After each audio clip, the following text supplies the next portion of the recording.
Assalamualaikum warahmatullahi wabarakatuh.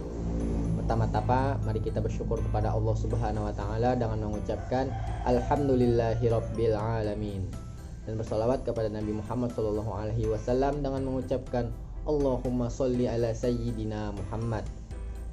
Kemarin kita sudah belajar mengenai materi jual beli. Selanjutnya kita akan memasuki materi yaitu khiyar.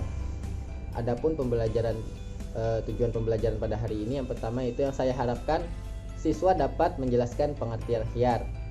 Kemudian yang kedua, siswa dapat menjelaskan macam-macam khiyar. Maka dari itu mari kita mulai pembelajaran pada hari ini dengan bersama-sama membaca basmalah. Bismillahirrahmanirrahim. Jadi buat adik-adik silahkan kalian tonton video ini sampai selesai. Nah, nanti akan ada soal nanti yang saya akan berikan kepada kalian. Nah, untuk menjawab soal itu tentunya kalian harus mengetahui dulu apa sih itu khiyar. Nah, jadi silahkan tonton videonya. Yang pertama yaitu pengertian khiyar. Khiyar menurut bahasa berasal dari kata bahasa Arab yaitu al-khiyaru, artinya memilih. Sedangkan menurut istilah syara, khiyar ialah hak memilih bagi penjual atau pembeli untuk meneruskan akad jual beli atau membatalkannya. Maka dari itu, khiyar memberikan maslahat bagi kedua belah pihak, di mana kedua belah pihak bisa memikirkan sejauh mungkin kebaikan dan keburukan barang yang dibeli. Nah, sehingga tidak ada penyesalan di kemudian hari.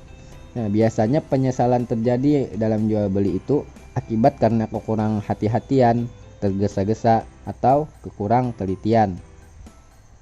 Selanjutnya yang kedua yaitu hukum khiyar.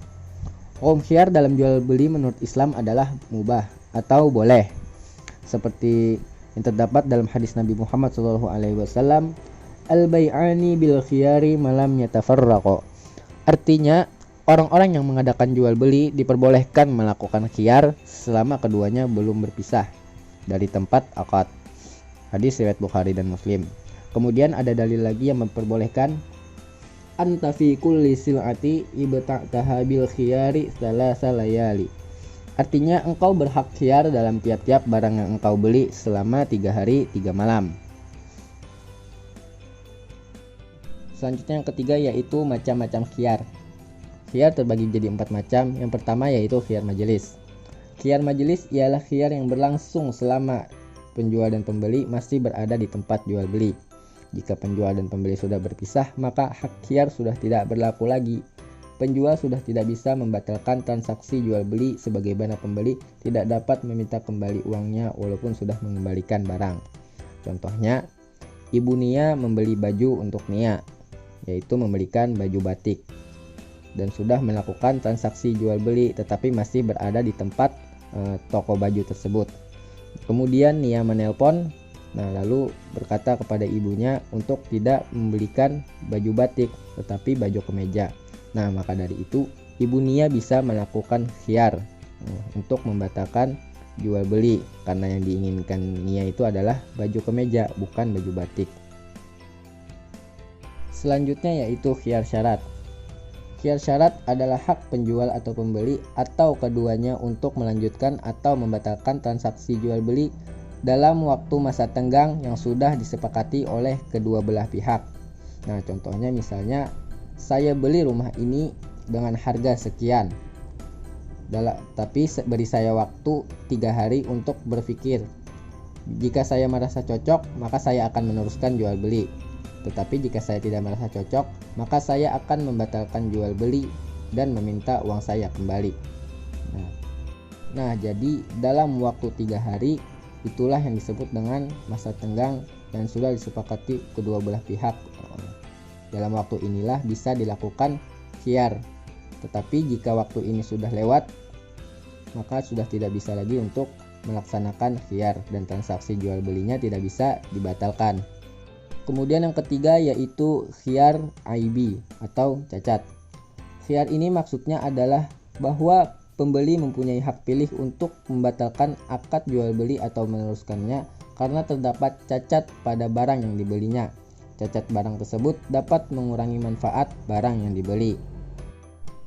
Adapun beberapa syarat barang yang cacat mabi' menurut umum antara lain yang pertama yaitu cacat barang yang dibeli merupakan hal penting. Misalnya membeli kambing untuk kurban, ternyata telinganya sobek. Hal ini bisa membatalkan kurban yang dilakukan. Nah, maka dari itu bisa melakukan khiyar karena barang tersebut cacat. Kemudian yang kedua yaitu cacat yang ada sulit dihilangkan. Kemudian yang ketiga, cacat barang yang terjadi ketika barang masih di tangan penjual, bukan di tangan pembeli. Kemudian yang keempat, cacat tidak hilang sebelum jual beli dibatalkan. Jika sebelum dibatalkan, cacat barang sudah hilang maka khiyar sudah tidak berlaku. Bagi penjual, hukumnya haram menjual barang yang cacat tanpa menjelaskan cacatnya kepada pembeli. Kemudian yang keempat yaitu khiyar ru'yah, yaitu hak pembeli untuk meneruskan jual beli atau membatalkannya karena objek yang dibeli belum dilihat ketika akad berlangsung. Khiyar ru'yah ini diberikan kepada pembeli bukan kepada penjual. Setelah pembeli mengetahui benda yang dijual belikan, apabila si pembeli ini tidak merasa puas dengan barang tersebut, maka bisa melakukan khiyar atau membatalkan jual beli tersebut. Karena ru'yah ini tidak hanya mengetahui atau melihat sesuatu, tetapi juga meneliti apakah barang tersebut memberikan kebaikan atau keburukan bagi si pembeli. Selanjutnya yang keempat, manfaat khiyar. Ada beberapa manfaat khiyar. Yang pertama yaitu menghindarkan terjadinya penyesalan di antara kedua belah pihak, penjual dan pembeli atau salah satunya. Kemudian yang kedua, memperkecil kemungkinan adanya penipuan dalam jual beli. Kemudian yang ketiga, mendidik kepada penjual dan pembeli agar lebih bersikap hati-hati, cermat, dan teliti dalam bertransaksi. Kemudian yang keempat, menumbuhkan sikap toleransi antara kedua belah pihak. Mungkin itu saja yang dapat kita pelajari pada hari ini. Mudah-mudahan bisa menambah wawasan dan pemahaman kalian. Nanti saya akan kirim soal dan kalian kerjakan ya. Nah, nanti saya akan kirim linknya. Saya akhiri pembelajaran hari ini dengan mengucap billahi taufiq wal hidayah. Wassalamualaikum warahmatullahi wabarakatuh.